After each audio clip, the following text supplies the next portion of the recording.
Hello, everybody, and welcome to this We Create EDU Hangout. I'm Jacqueline. I run a channel called SciJoy. It's a hands-on science channel, and I'm joined by Sarah and Liz. And today we're going to be talking about some NerdCon story stuff. Do you guys want to introduce yourselves? Sure. My name is Sarah. I run a channel called Developmental Enthusiast on YouTube, where I talk about child psychology and brain development, as well as things like graduate school and getting internships and doing job interviews and things like that. Liz? My name is Liz. My personal channel is High Waisted Pantaloons. Today, I believe I'm representing the road to Nerdfighteria, though. And on my personal channel, I still am trying to figure out what the heck I'm doing, but I mostly just do vlog stuff. But NFI is or not NFI, the Road to Nerdfighteria is our new collab channel that we will be talking about a little bit later. Yay! So, yeah. So Jacqueline wanted us to talk a little bit about NerdCon stories because we both went to NerdCon stories. You guys, it was a thing that happened. I don't even know how to talk about it, really. It's one of those. It's sort of one of those inside jokes times a million kinds of things where you kind of had to be there, but really, you really had to be there. And so I understand Hank's initial challenges with trying to market this because it's hard to explain what it is, but really it's a celebration of the power of stories. And so throughout the couple of days, there were lots of panels and workshops, and also they had variety shows where you'd have people read something that they had written or do live storytelling, read poems, do those sorts of things. As well as do funny things. I think they had a puppet show. I didn't go to the puppet show, but I heard there was a puppet show. Yes. And also things like I think it's Juvenalia. Is that the one where they read? You'd have famous authors who'd read something that they wrote when they were like teenagers. Yes. Okay. And usually that was highly entertaining.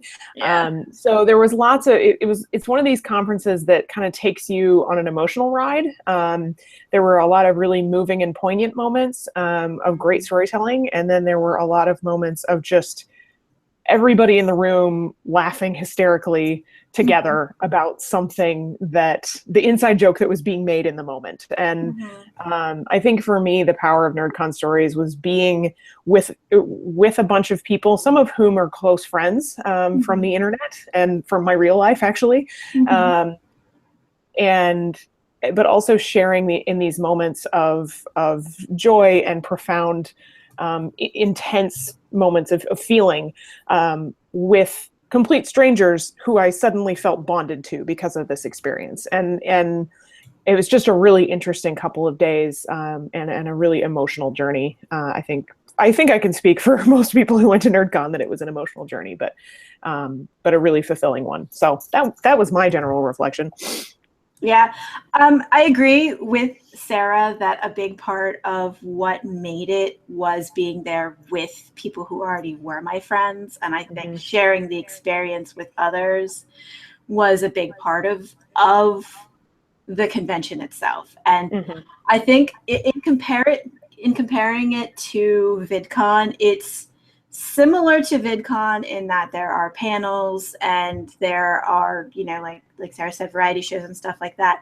But it is nothing like VidCon in that, for me personally, being slightly more introverted, slightly more low key, it was better because it was low key. It was, it was not as incredibly overwhelming as the experience of going to VidCon was. But I really enjoyed those highs and lows, like Sarah, you pointed on that, and that was like a huge thing for me, was having moments where somebody would be telling a story or something, and it would have moments that were very, very hilarious, and then a few questions later in the middle of the panel, they could have the most poignant thing that for like me in that very moment was exactly what I needed to hear. And I mean, I cry a lot anyway, but that just like brought me to tears, and having those moments, especially at the very last day that the variety show with the lip sync battle. Oh, the lip sync battle? There was the lip sync battle, which was the most that I have laughed in an incredibly long time. So basically what the lip sync battle was, is it was a lip sync battle among a bunch of authors. And I think the two, who were the two at the very end, Sarah? So John Scalzi, and then Paul of Paul and Storm, yes, did a love ballad to Patrick Rothfuss on stage. No. John Scalzi did his own song. Yeah, no, that's what I'm saying. Paul Paul did. Yep. Yes, did. And that was amazing. Yeah.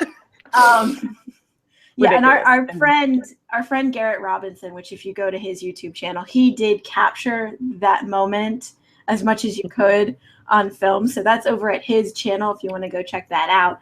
Yeah. But like so that moment, I was dying from laughter. Like just absolutely hysterical thing to witness in this group of people. And then John Green comes on stage and talks about his own mental health. And it was funny because I remember when he first came out, he was like, I don't know how much I'm going to be able to bring the room down to where I need it to be for what I'm going to talk about. But then he did. He managed to. And he said some of like the most, he put the what he said on Medium. So it's out on Medium. If you want to read it, you really should. But being in the moment, hearing his story, and just feeling that, like, because personally, I'm in somewhat of a similar place. It was like I'm laughing more than I've laughed, and I'm crying at a level of like so real. And I'm at a convention experiencing these polarizing emotions, you know. And it's not just like, oh, it was so cool that I got to see that celebrity person that, you know, I've looked up to for a long time. It was that person, you know, I may not necessarily personally for me, I may not know their work. I may not know a lot about them, but oh my gosh, they're beautiful. And now I do want to know about them. Right. You know what I mean? That was a big thing for me, is who is this person and how can I find out more about them? Exactly. You know? And so I think that's why for me, I liked NerdCon better just because it was a completely different experience. It was a little bit more low key in that there weren't an overwhelming number of people there. I didn't feel at any point like claustrophobic, like because sometimes like at VidCon I can get like really claustrophobic, and I didn't feel that at all. But it was just a beautiful, beautiful experience, and to share that with friends on top of everything is really what made it so incredibly special. But Sarah's right. It is one of those things that, like, to really understand it, you have to be there. Yeah. You have to go, and being around people that are that incredibly like-minded is an experience. So, yeah. Yes. Yeah, it was a thing.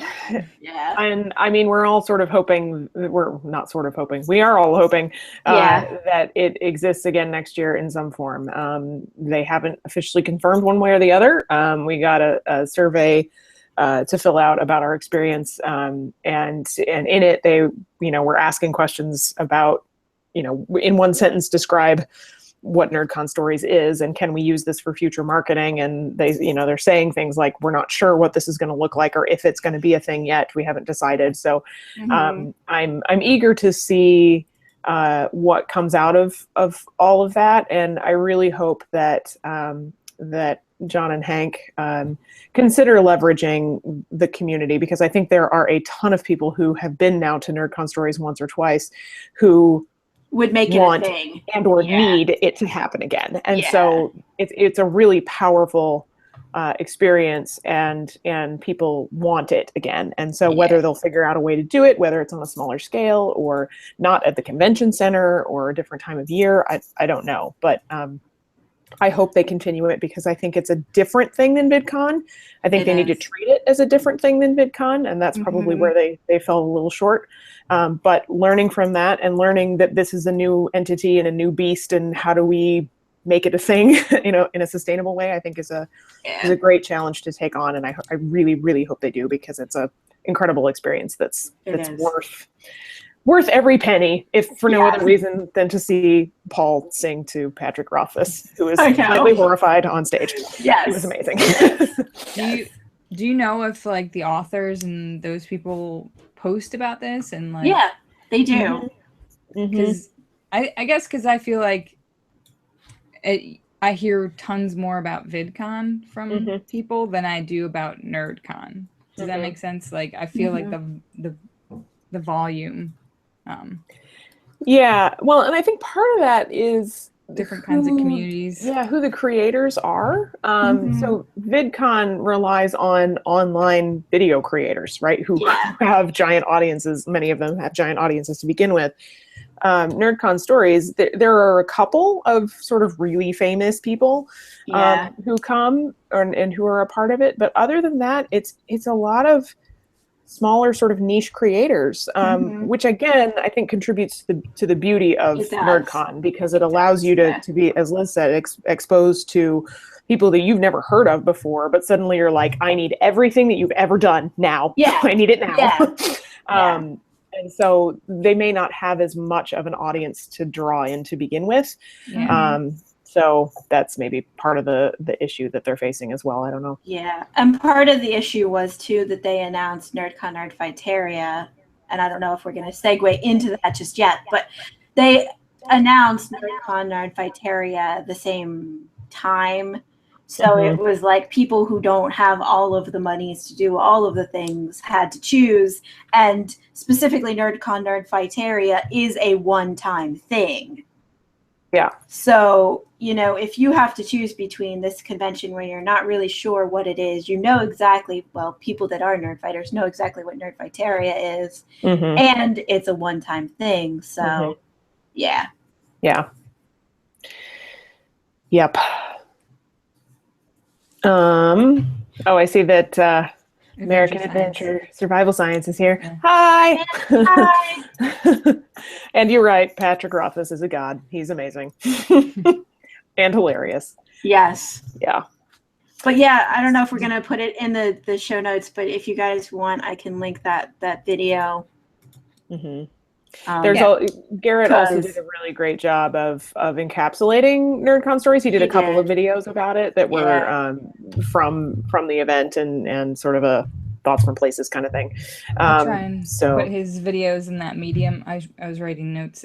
Okay, great. Try and put his video and John's Medium post in there. Did you guys learn stuff that would help you with your channels, like anything about storytelling or building communities? Because it seems like these were very strong communities that came together. Yeah, it was sort of an eclectic mix. And so one of the things that's interesting about NerdCon Stories is that the focus isn't on a particular genre of creating. So the first year it was more focused, I would say, on writing and storytelling in that medium. But this year there was a lot more on, there were quite a bit of sessions on podcasting. There were, lots of things on theater, and there might have even been, was there a dance one? I feel like there was a dance one. So I feel like there were lots of different kinds of creations represented this year. And so online video, actually, I don't even know that there was a session that spoke directly to online video as a creative medium. So there wasn't anything like direct channel tips or anything like that. But in terms of the more global question about how to grow your community or that sort of thing, the questions I would say targeted much more around questions of if I'm telling a story, or if I'm writing a novel, or doing some storytelling in some form, how do I make sure that there's adequate representation of female characters, or of non-gender binary characters, or that sort of thing. There were lots of questions about those kinds of issues, and so it was really more about the instead of the like how to, I felt like it was much more the deeper underlying questions of how do you craft a creation that is worthwhile and that has value and that will contribute positively to society. That's kind of where the questions that, at least at the panels that I went to, that's kind of where the questions simmered, was at that level. That's why I figured. I didn't know if there's any like little bits you took away from it, like, because I know VidCon obviously is like, how do you grow a channel and get more subscribers? But I thought NerdCon would probably be more like the craft of it. Like, I've been trying to watch more Rocket Jump, and I know that's also a video medium, but just like listening to how people try and craft something with just beyond the, you know, talking head kind of genre. Yeah. I mean, there were a couple of panels that I went to that talked a little more in depth about doing that kind of creative thing. I thought that I went to one panel that was called I think it was like Doing All the Things, because I was like, oh, that sounds familiar. And it was packed. But it was really interesting because the panel conversation, where I thought it was going to be like, here's how I'm productive in my everyday life, or here's how I do all of the things that I'm doing, it very quickly and noticeably turned to mental health and self-care. It became about don't do all the things and make yourself sick doing it. So I thought that was really interesting, that initially you're thinking this panel is going to be strategies about how to do the things, but instead it's like, no, here's how you take care of yourself and still do the things, because you can't create if you are not in your best self. And so it was just really interesting that a lot of the conversations and things that at least that I went to had that sort of element where you know, you start off talking a little bit about practical things and then go into these deeper conversations about being a creator and the health of creators and what it takes to create cool things. And I'm trying to think of like specific examples or recommendations that came to mind, and Liz, jump in if you have any. But I mean, honestly, I feel like majority of what I learned was far more ethereal than like specific tips and tricks kind of thing. Like it was, yeah, like that. But yeah, because I didn't even learn anything necessarily about writing so much as just the main theme of NerdCon, which is just everybody has a story to tell. So tell your story, because we want to hear all of the stories, because they all matter and they're all important. No matter how unimportant you think your story is, it matters. Yep. So, yeah. I think the mental health thing is an important thing for creators. And I listened to some podcasts about like entrepreneurship and freelancing and stuff, and a lot of them say the same thing, because there's no 9 to 5. There's no one to stop you. There's no one to like, you're just doing whatever all the time, and you have to put in boundaries, and you have to put in limits, and you have to make sure you're taking care of yourself. And it's a very different experience from going into an office and being like, okay, this is what you're going to do today, to you could do anything in the world, and I hope you have the motivation to make yourself do it. Yeah. And it was a big thing on that panel, because you had a couple of people who talked about making themselves sick in the process of trying to do all the things and trying to be the creators that they wanted and they thought that other people wanted them to be. And the most compelling example came from Patrick Rothfuss, who talked about how at one point before, after Name of the Wind came out and before his second book was due to his publisher, that he was at an event or something, and he started feeling a tightness in his chest, and his left arm started getting tingly. And he said, my first thought was, oh, this is my heart attack. And his second thought was, well, at least I don't have to feel guilty about not getting my draft of my next book to my publisher on time. And the whole room was just like, oh my gosh, dude, like, if you're having a heart attack, those should not be your first thoughts. Like your first thought should be about your, significant other and your kiddos and, like what, and that he thought he was sort of accepting it as an eventuality that like, oh, this is my heart attack. It's here. It's here. Here we go. And so, I think the best quote I think of the whole conference for me came from him as he was talking about this, and he said, you don't have to hit, or you don't have to bottom out in order to get help. Like you don't have to hit rock bottom. You can ask for help before then. It is okay to do that. Yes. And that was really, I think, meaningful not only to me but to a lot of people in the room that day. To hear from your heroes that they also are weak and also have failings or also struggle with things is incredibly powerful and really inspiring, because then you don't feel so alone. And I think for a lot of writers and creators who work alone and who are doing the thing in their office all the time, it can be really meaningful to hear that, like, the big name people who are successful struggle with this kind of stuff too. And that was a huge message as well. Yeah.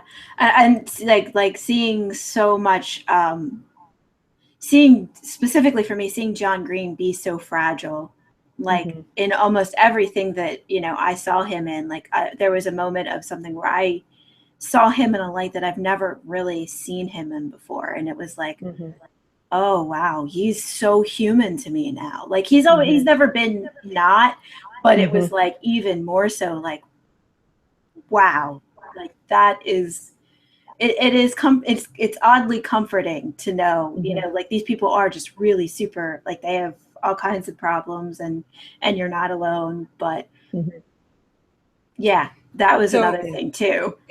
It seemed like NerdCon, to be honest, sounds more real than VidCon, because VidCon's kind of like, we just became an overnight sensation and all you have to do is do your SEO and then you can be like me.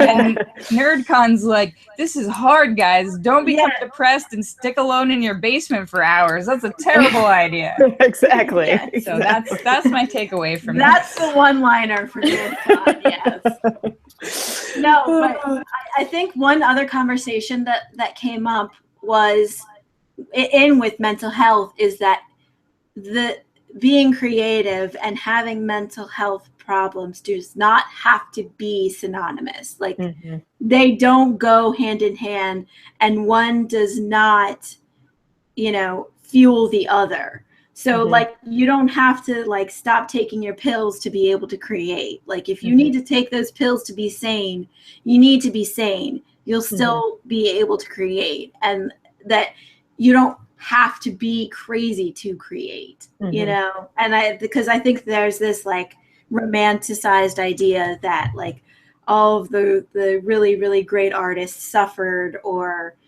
had mental health problems, and that's what made them great. And I think that was a really huge conversation that I'm really glad happened there, because it's so romanticized in our culture, like there's so many people that had like Sylvia Plath had like depression and all this stuff. And it's like, you get that concept that like, in order to be truly an artist, you have to have a little bit of crazy going on. And that's just not true.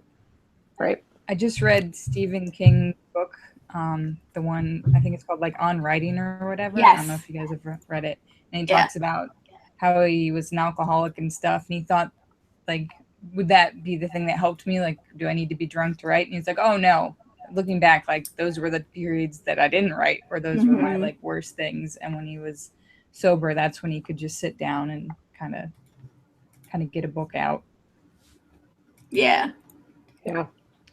Yep. So, yeah, I think, Jacqueline, you're right, though. I think it's far more real. It's more honest, and it's less tips, tricks, that sort of thing, and it's more just real conversation. I wish there was more of that in the creators track, because I think that's what we need to hear.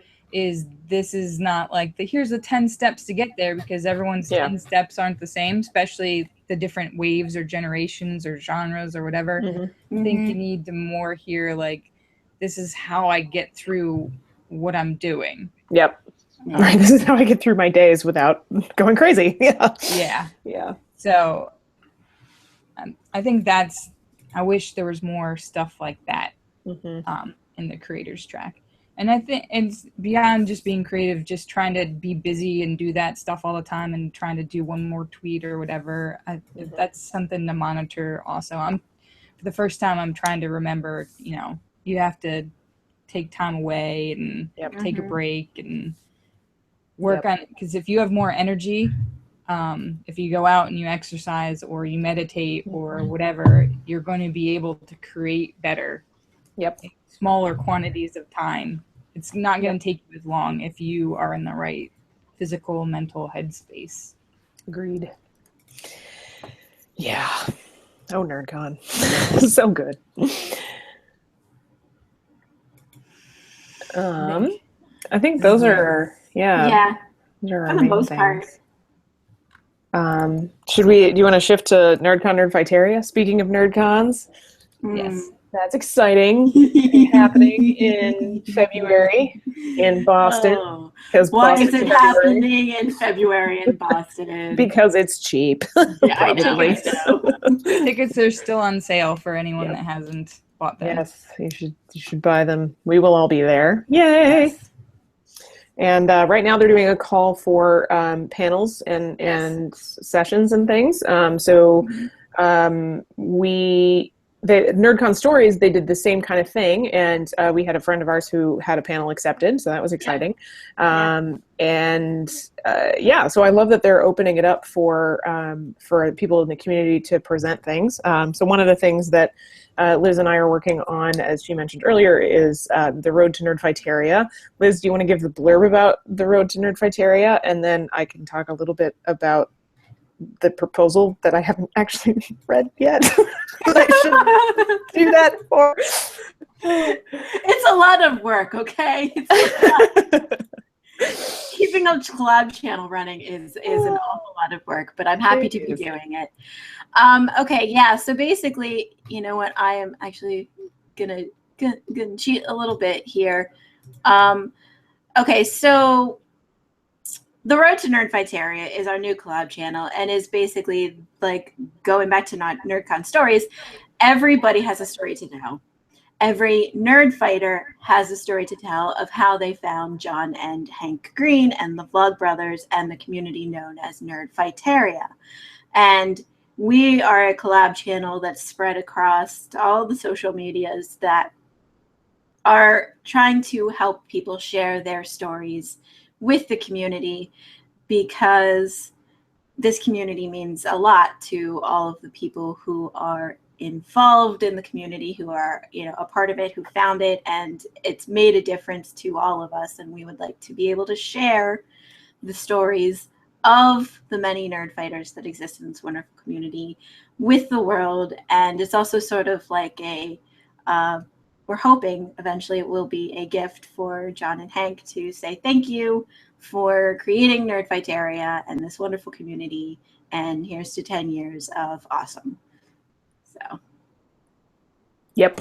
And, if you would do the proposal for our panel that we're hoping to have. Do you have that, Sarah? I have it in front of me now. Okay. For the first time. She's reading it for the first time live, ladies and gentlemen. Live on the internet. No, we're basically wanting to have both an opportunity to share some of the stories that we've already gotten, and also have people who are attending NerdCon NErdfighteria share their stories as well. And so it's sort of, I think we're sort of framing it around a storytelling circle kind of framework, from like Leslie Datsis does with One Time Stories, and has done several times, at several different conventions. So I think we're kind of toying with using that sort of framework or format, but also, again, wanting to make sure that we're sharing some of the highlights from the stories that have already been shared, because there's been so many great things that people talk about what Nerdfighteria means to them and what how it's changed people's lives. And it's just really amazing and humbling to be a part of the team that gets to hear and share and capture these stories. It's super cool. So if you're interested, Jacqueline, if you can make a note to link to our our channel. Specifically, there's a submission video on there. We're doing an open call through November 15th for things that we're hoping to get in by the end of the calendar year during Project for Awesome Time and all of that. Right now, because it's Pizzamas and we're insane, we decided we're going to release a video every day. So there's lots of stuff happening over on our channel right now. Because why not? Why not? So if you're interested in hearing some really cool stories from nerd fighters from all over the world, check out the channel and then submit your own story. We would love to hear from you. So that's our pitch. And for those people that are watching this that don't make video, we also do typey submissions on Tumblr because I word really well right now. No, but you can write your story. If you're not comfortable being on video, we're also accepting submissions on Tumblr. You don't have to have a Tumblr to submit through Tumblr, but that's how we're doing our Word submissions as well as video. And also, if you want to send us a picture or something, we'll just put it up on Instagram as well. Yep. So. We've also got a fun series that we started over on our Instagram, which is French the Llama and Hanklerfish Adventures. Yes. It's sort of their roads to NerdCon NErdfighteria because adorable. So, you know, that's no other reason than that. That's adorable. So that's our update for what we're planning for NerdCon NErdfighteria. I am super excited to go. And again, for basically the reason of, like, yes, getting to see Hank and John and all of the other favorite people, but mostly it's about seeing friends. Exactly. Like seeing friends who I don't get to see all that often. So yay. Jacqueline, you want to talk about what you're thinking of doing? Yeah, so my proposal is going to be called The Steam Room. And I'm trying to do like arts and science stuff together. The art side, I would do probably 4 or 5, and it's a hands-on workshop because I like hands-on things. Woohoo! So 4 or 5 of the like tables would be art assignment prompts. And since I have to bring all the supplies for this, they're probably going to be pretty simple art assignment prompts, like caption, the one that has the caption, or weaving paper or something interactive. Betty said she's probably going to help me out with some of those. And then the sciencey ones, I have some ideas, and I've reached out to 3 larger channels, and they might be helping. Like, one of them might be matching different types of poop to animals. Poop. I'm not bringing the poop. They are, I hope. Yay! That would be not responsible for security. Yeah, really. So, yes, hopefully we get some of the other science channels in there. But anyone that wants to help, I'm willing to do the prep work and bring the supplies and everything. But from running hands-on workshops, science ones before, because I want to do rockets and I want to have the robot there and stuff, I'm going to need people there to like help. So if anyone is interested in helping run this just the day of, I don't need you to do stuff beforehand, let me know. And I am specifically putting in my proposal because they said, is there any conflicts? The Road to Nerdfighteria cannot happen at the same time because that is pretty much all my volunteers, and I also really want to go to the Road to Nerdfighteria. We did the same thing, just so you know. We put it, this cannot happen during the Steam. Awesome. So I think that they'll get between the 2 of us. Do not overlap these 2. Do not overlap the things. Yeah. And I did email Valerie because in their thing it said like, the sooner you get these in the better. And I was like, oh, I'm still waiting to hear from these science channels and trying to get more volunteers and stuff.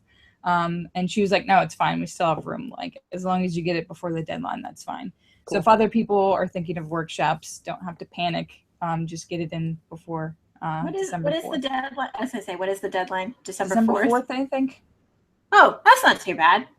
No. Yeah, cool. We can do that. I think ours is ready to go.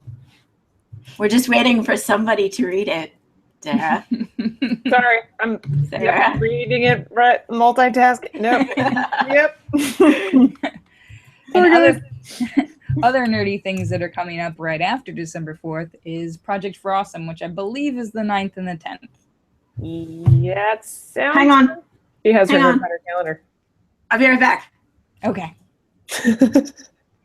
for anyone that doesn't know what the Project for Awesome is, Hank and John tried to take over the internet once a year and promote charities. So for 48 hours, people submit beforehand. You make a video about your favorite charity. You submit it on probably the 9th. Is that correct? Is that when it starts?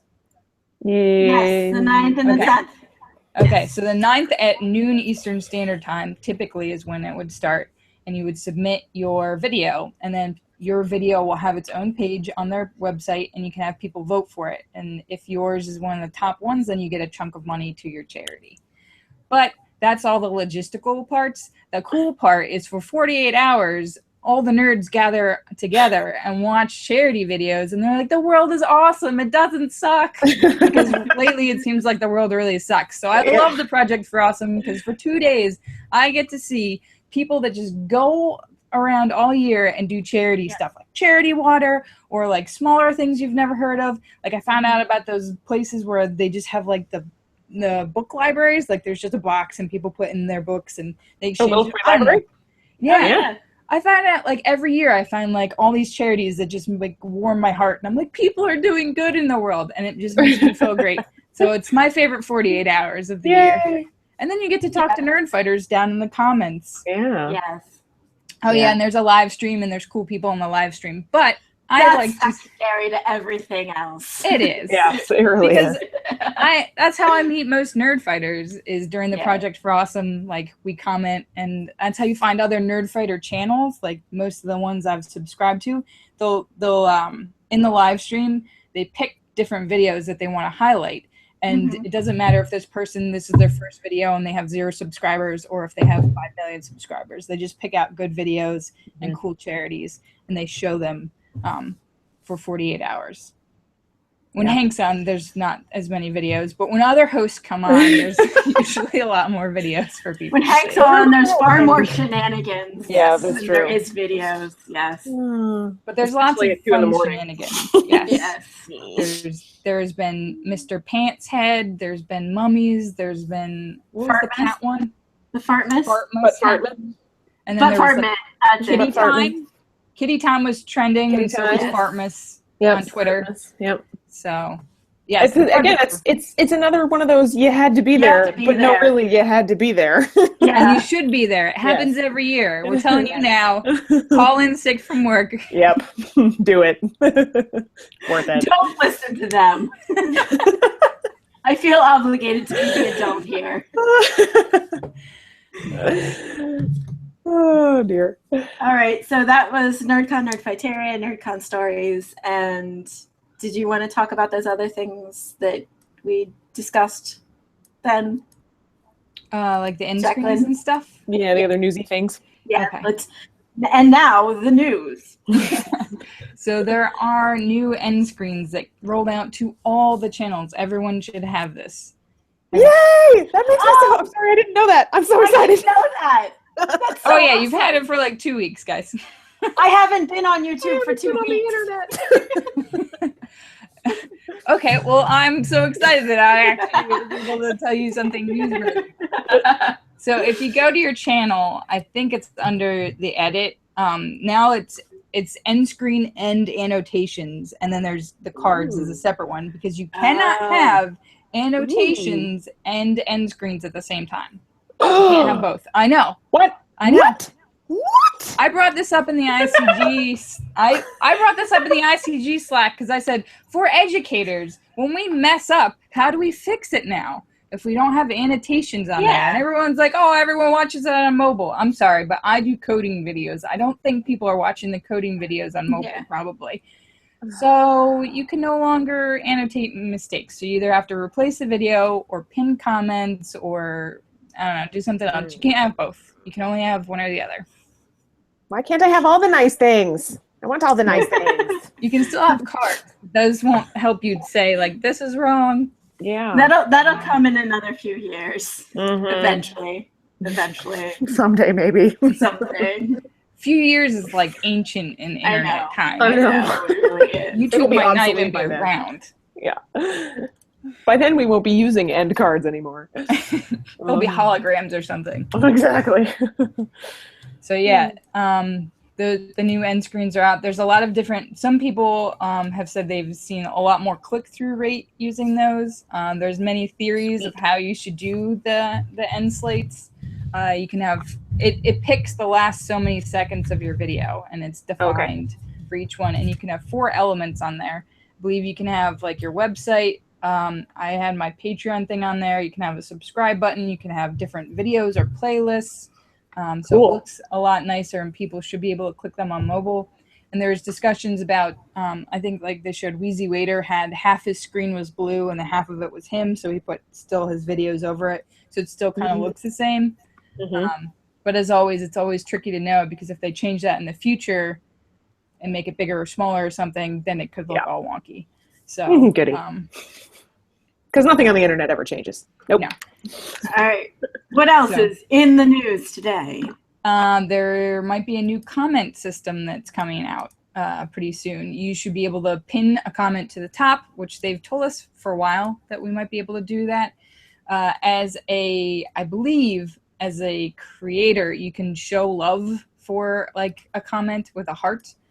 When you comment on something as a creator on YouTube, you can show love with a heart on YouTube. Comments, I think there's a link in the description already to this. Maybe not. Okay, I'll put it in there if there isn't. When you say you can pin a comment, is that as the creator?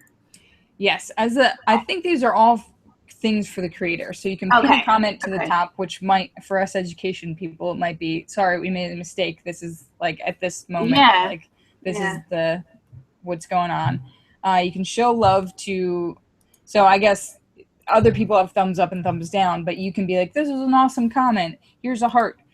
Your name will stand out. I think it's highlighted in red. So when you're commenting on people, they'll know that you're the creator, I guess. Like, I feel like they should know that anyway. But maybe it's just easier to when you're scrolling through.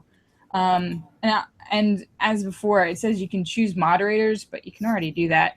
And you can already block phrases and words, and you can already hold potentially inappropriate comments, but it has a shape your conversation tools that's like in their list. We can already do that. Maybe they're improving them. I don't know.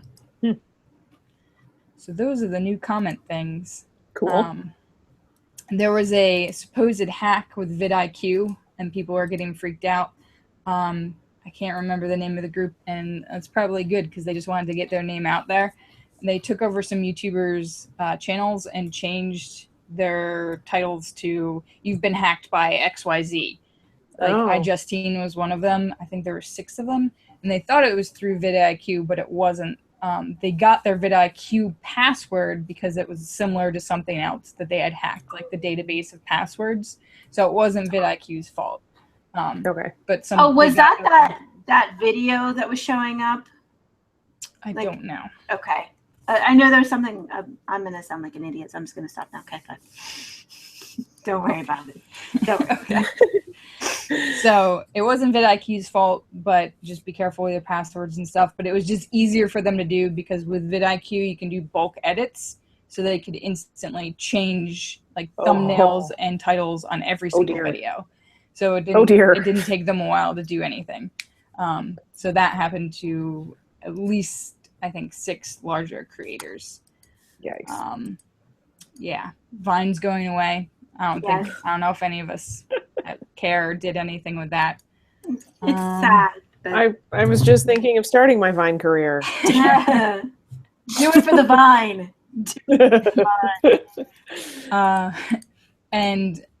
I'm also doing, for anyone that is in ICG, I am doing Hangouts on there too. I did just join ICG finally. I have not made use of my ICG membership at all. I haven't done much with it, but it's good for getting like news about things, or if you have very specific questions, or if you have certain creators you couldn't contact otherwise and ask them if they want to be a part of your Steam room. Which sounds weird, but yes. That does sound weird. Do you want to be a part of my Steam room? It's not weird, I promise. I don't think I phrased it that way, I hope. Okay, good. Especially because Steam would be in all caps. Yes, it was. What? It's all about Steam, you guys. So if you are on ICG, that's why we didn't do a hangout in this past Wednesday, because I kind of needed a break. But if you are on ICG, I'm doing once a month hangouts in the productivity channel, the YouTube general channel, and the education channel. And cool. In the education one, we just did one that talked about collaborations, which was really, really useful. And soliloquy, if you want to ask about anything you want to know about collaborations, he had a lot of good insights, and he's in our Slack, so you can ask him questions. Cool. Are these archived anywhere, or were they just... They are archived. You're an ICG. I can send you the links. They're just private hangouts on my channel. Okay. So. Cool. I think that's most of the things. We'll have another one. Let me get a calendar. Do you guys want to do your channel check-ins real quick while I find a calendar? Sure. There's not much to say about my channel because not much has been happening on it lately because life is a thing, you guys. I am, though, working on finishing edits on one video, and there are a couple other ones that I'm excited about because there was an interview with a friend and colleague of mine who studies some cool stuff in development, and she also finished her dissertation not too long ago, so she has dissertation tips for any of you graduate students out there who are looking down the barrel of your dissertation. So I'm working on getting those up and getting some more regular content going here in the next few months. I know I have been absent for a while, and it makes me sad, but I do fairly regularly work on things, at least on the back end, for the Road to NerdFighteria channel, which is exciting and a fun group to be a part of. So I'm still on the internet, just not as much as I would like to be. That's my update. I know. No, I am actually taking a 1-month hiatus from my personal YouTube channel. Instead, I am doing NaNoWriMo, which is insane so far, and doing a lot of work with the Road to NerdFighteria behind the scenes, because apparently doing a collab channel takes a lot of work behind the scenes. So that's kind of where I am. I've not made any content on my channel in a long time, and it feels weird, and I kind of really super miss it, but I am really enjoying writing and working on Road to NerdFighteria and being able to help out with Recreate EDU today. That was a nice thing. Yeah. So yes, it's good to have you guys on. I feel like we haven't talked in forever. I know. It's been a while. I don't like it. Yeah. The next one will be the 16th of November. I have no topics or interviews lined up. On our channel check-in side, SideJoy is doing a ton of stuff in the background, and hopefully all that will come into light this month. You'll see like what we've been doing. And we released some of our most difficult videos. The encoder one we've been working on for months, and Hank found it and tweeted it out, which was really cool and nice. Yay! And then our thing went up in the NASA plane, so that took forever to, put together. We got some data back. We don't know. Which is a sentence that, no big deal. That thing that we did, it's up in the NASA plane. It's cool. Yeah, no so that took many weekends to program. We got some data back. We're not sure how much data we got back or how accurate or whatever, but there's so much data that we have to figure out how to sort through it. But those things happened in the background, and some other things that we'll talk about on the 16th probably, because videos for that should be out. But we hope to have more regular schedule, at least 2 to 4 videos a month is what we're going for. Awesome. And for We Create EU, like I said, we'll hang out on the 16th, and we'll figure out December when December comes around, who can hang out for those. So if you guys have topics or anyone you want us to interview, let us know in the Slack.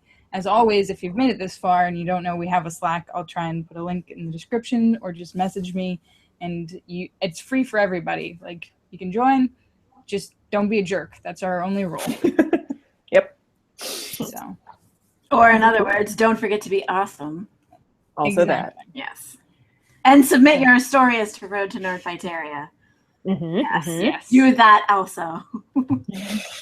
I've lost the chat.